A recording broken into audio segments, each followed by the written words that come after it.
Okie dokie, welcome guys. So I'm gonna go through 10 points of how to remap and the flashing and all that kind of thing. So this is 1,940 words worth of information which I'm gonna be talking to you guys about. And the first point is due diligence. Let's put that through now. Is due diligence and time saving. So before you even meet the customer, you guys won't really come across as, for 90% of the time, I'm going to be dealing with the customers first, and then I'm going to pass them on to you. So I'll already have talked and I'm kind of sussed them out and figured out whether they're a time waster or not. But I won't always be effective. I won't always be right. So you will come across some time wasters, and so that gets me on to my next point.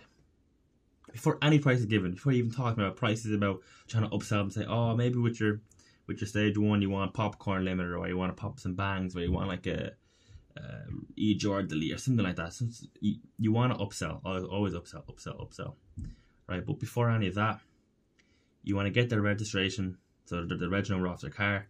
Head over to this website. This is MotorCheck. I'm going to give you the login for all this. You want to head over to the VRM lookup, so right here, and you put in their reg, hit go, and it's going to give you all the information: the make, the model, how much horsepower it is, how many owners, whether it has NCT, whether it has tax, the engine code, how much power it is, automatic or manual, the VIN number, so yeah, and whether it has tax or NCT. So I've already talked about that. So getting over to then the software on your laptop. Your software will have every car of every model from every year of every engine, from American, from European, to Japanese, to blah blah blah, and models of cars you've never even heard of. So example, every type of Audi, you'll have every type of Audi. Then every type of A4. Within A4 it'll have the 2-litre diesel, the 2-litre petrols, they'll have the 2.5 petrols, automatics, manuals. There's hundreds of S4 or A4s, right? And you need to select one. So you might be thinking, how do you select the exact same one? So the way you can guarantee picking the right car that is your customer's car is using 3 pieces of information, which the VRM lookup will give you. Number 1 is obviously the make. So whether it's like what make is it? Is it BMW? Is it an Audi? Is it a Seat? Is it a BMW? Whatever. Okay. Then the model. Is it a BMW? Is it a 5 Series? Is it a 3 Series? Is it a 1 Series? Is it an A4? Is it an Ibiza? Is it a Leon? Is it, you get the drift, right? So the make and the model. Then the car's generation. Is it an F30, F20, F10? Is it a Mark 6 Golf? Is it a Mark 7 Golf? Is it a Mark 4, Mark 3? Is it a Seat Leon Mark 2, Mark 3? Sometimes it doesn't tell you about the car generation, but sometimes it will. This is where the car knowledge comes into hand. If you're unsure, text in the group chat. If I want to answer, I'm sure someone else will answer, but most of the time I will be able to answer, and I'll be able to help you out. So the car's generation, and then obviously the engine size. How big is the engine? Is it 1.4? Is it 2 litre? Is it 2.5? Is it 2.2? Is it 1.2?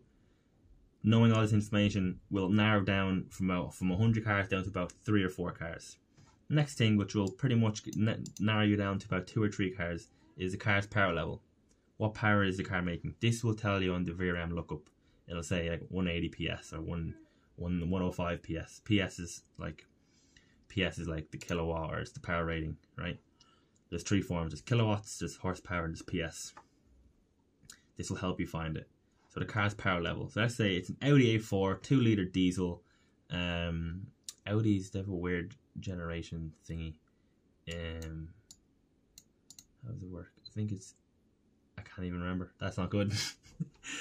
But let's talk about Golf. Let's say it's a 2-litre diesel Mark 7 Golf. So you go Volkswagen, Golf, MK7, and then you're going down to the engine size, so 2-litre diesel, and then you're looking at the power levels. Let's say it's 150 brakes. You got 150 brake, and then there'll be like 2 or 3 there. There'll be one with, it'll say 6MT, which stands for manual transmission, or 6AT, automatic transmission. So it has DSG or a manual.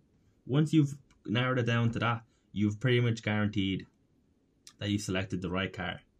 Now, if you select the wrong ECU, if you're unsure, text. I'll answer. I'll help you. It's not an issue. If you're unsure, and if you choose the wrong ECU and you don't text, And if it will attempt to read the wrong kind of ECU, potentially killing the ECU or damaging it at the least, and then it'll have issue with the car. And then, so time saving, before you even go out to the customer, get their reg. I highly recommend, before you even go out to the customer, start up the tuning software on your laptop, find that car, go through it, be at home under your own kind of comfort, go through all the list, find the car, take a picture of it, have it saved, so when you go out to the customer, you can just, instead of searching and matching details with the customer looking over your head and putting you under pressure, and you might pick the wrong one, have it done before you even get out there. And that means whenever they tell you what they want, you can get straight to it, make the job quicker, time saving.